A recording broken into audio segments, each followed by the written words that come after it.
ఆ రకంగా శాసించడం కరెక్ట్ కాదు సార్. అధ్యక్ష, నాకు హరీష్ రావు గారి మీద చాలా హరీష్ రావు గారి మీద చాలా గౌరవం ఉంది అధ్యక్ష. వారు సీనియర్ సభ్యులు, గతంలో 10 ఏళ్ళు ఉన్నారు, అంతకుముందు కూడా ఉమ్మడి రాష్ట్రంలో ఉన్నారు, ఇప్పుడు కూడా ఉన్నారు అధ్యక్ష. వారు మాట్లాడితే పదే పదే అసలు సభాపతి అన్నా సభా స్థానం అన్నా గౌరవం లేకుండా వాళ్ళు మాట్లాడుతుంటే ఎట్లా అధ్యక్ష? నిన్న అధ్యక్ష నేను చూశాను, బీఎస్సీ సమావేశం జరిగేటప్పుడు అధ్యక్ష వీళ్ళు చేసింది ఏంది, బీఎస్సీ సమావేశం జరిగేటప్పుడు నిన్న కూడా నిరసన చెప్పిపోయారు అధ్యక్ష. నేను అందుకే చెప్తాను, బీఎస్సీ సమావేశం జరుగుతూ ఉంది. 10 ఏళ్ళు బీఎస్సీలో ఏం చేసావు అధ్యక్ష? మీకు సభకి రాష్ట్ర ప్రజలకు కూడా తెలియాలి ఏం చేసావు అధ్యక్ష.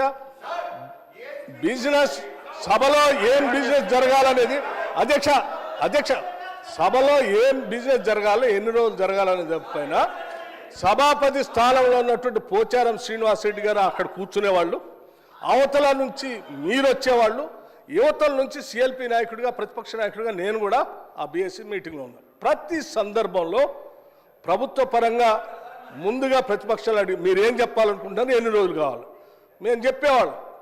చెప్పి ఈ అంశాలన్నీ తీసుకోవాలి, ఇన్ని రోజులు కావాలంటే సరే. అప్పుడు గౌరవ ముఖ్యమంత్రి గారు చంద్రశేఖరరావు గారు కానీ లేకపోతే వారి తరఫున హరీష్ రావు గారు కానీ వచ్చి వాళ్ళు ఏం చెప్పేవాళ్ళు అధ్యక్ష, రైట్ చాలా సంతోషం, మీరు ప్రతిపక్ష పార్టీగా మీరు ఏ అంశాలు తీసుకోవాలనుకుంటున్నారో ఆ అంశాలన్నింటినీ గౌరవ సభాపతి గారికి ఇవ్వండి, ఎన్ని రోజులు నడపాలనుకుంటున్నారో అన్ని రోజులు కూడా రాసివ్వండి, మేము కూడా ఆ అంశాలన్నీ రాసిస్తాం. మిగతా ప్రతిపక్షాలకు సంబంధించిన వాళ్ళు అందరూ వారికి ఇచ్చిన తర్వాత వారు పరిశీలన చేసి ఏ అంశాలు తీసుకోవాలి, ఎన్ని రోజులు నడపాలని నిర్ణయం చేస్తారో సభాపతి గారికి ఒప్పచెప్దామని లేచి వచ్చేవాళ్ళం. లేదు నేను ఎక్కడ చెప్పాలంటే లేదు అట్లా కరెక్ట్ కాదు, సభాపతి గారు రాసిచ్చాం, వారే నిర్ణయం చేస్తారు, మనం అంతా సభ వారు చెప్పినట్టు నడవాలని ఫైన్ అని చెప్పి 10 ఏళ్ళు అదే నడిపాం అధ్యక్ష. కానీ నిన్న మాత్రం ప్రసాద్ కుమార్ గారు సభాపతి స్థానంలో ఉంది, మేము కూడా అదే ప్రొసీజర్ని ఫాలో అవుదాం, మీరు రాసి ఇవ్వండి మేము రాసిస్తామని అంటే లేదు ఇప్పుడు ప్రసాద్ కుమార్ గారు సభాపతి గారు నిర్ణయం చేయడానికి లేదు, మీరు ఇప్పుడే చెప్పాలను. అధ్యక్ష, సభాపతి స్థానం అప్పుడు అదే ఇప్పుడు అదే. అప్పుడు పోచారం శ్రీనివాసరెడ్డి గారు ఉన్నారు, ఇప్పుడు ప్రసాద్ కుమార్ గారు ఉన్నారు. సభాపతి స్థానం ఏం మారలేదు అధ్యక్ష, మనుషులు మాత్రమే మారారు. పోచారం శ్రీనివాసరెడ్డి గారు ఉన్నప్పుడు ఏ నిబంధనలు అయితే పాటిస్తున్నామో ప్రసాద్ కుమార్ గారు ఉన్నప్పుడు కూడా అదే నిబంధనలు పాటించాలి కదా. ఎందుకు మీరు దాన్ని వదిలేసి లేచి బీఎస్సీలో సభాపతిని మొత్తం అందరిని అవమానించేటట్టు కాగితాలు పడేసి బయటకు వెళ్తారు అధ్యక్ష? ఇదేనా సభాపతి స్థానానికి మీరు ఇచ్చే గౌరవం?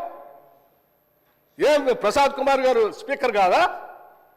మనం 10 ఏళ్ళు పాటించింది మనం ఎందుకు పాటించట్లే? వీళ్ళు మాట్లాడితే లేచి సభాపతి మీద అటాక్ చేయడం కోసం ప్రయత్నం చేస్తారు, ఇది కరెక్ట్ కాదు అధ్యక్ష. సభాపతి మీరు పదే బతిలాడారు అధ్యక్ష, కూర్చోండి దయచేసి ఆ ప్లే కార్డ్స్ పట్టుకొని రావటం కరెక్ట్ కాదు, అవన్నీ మా మార్షల్స్కి హ్యాండ్ ఓవర్ చేయండి, నా దగ్గర తీసుకొని వస్తారంటే హ్యాండ్ ఓవర్ చేయకపోగా ఆ కాగితాలన్నీ పట్టుకొని ఏడుకొచ్చేది ఆ సభాపతి స్థానం మీద ఎగరటానికి పోతా ఉన్నారు హరీష్ రావు గారు. ఎక్కడ నియమం అధ్యక్ష ఇది కరెక్ట్ కాదు అధ్యక్ష. సభాపతి స్థానంలో ఉన్నటువంటి మిమ్మల్ని సభలో ఉన్నటువంటి వాళ్ళందరూ గౌరవించాల్సిందే, సభ నిబంధనల నియమాల ప్రకారం నడుచుకోవాల్సిందే.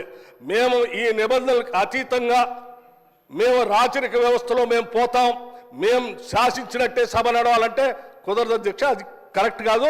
దీనికి ఒక రూల్స్ బుక్ ఉంది, ఆ బుక్ ప్రకారం నడవాల్సింది. హరీష్ రావు గారు, మీరు మాట్లాడుతూ వికారాబాద్ ప్రజలు చూస్తున్నారు అన్నారు. వికారాబాద్ ప్రజలు కాదు, రాష్ట్ర ప్రజలు, దేశ ప్రజలు, ప్రపంచ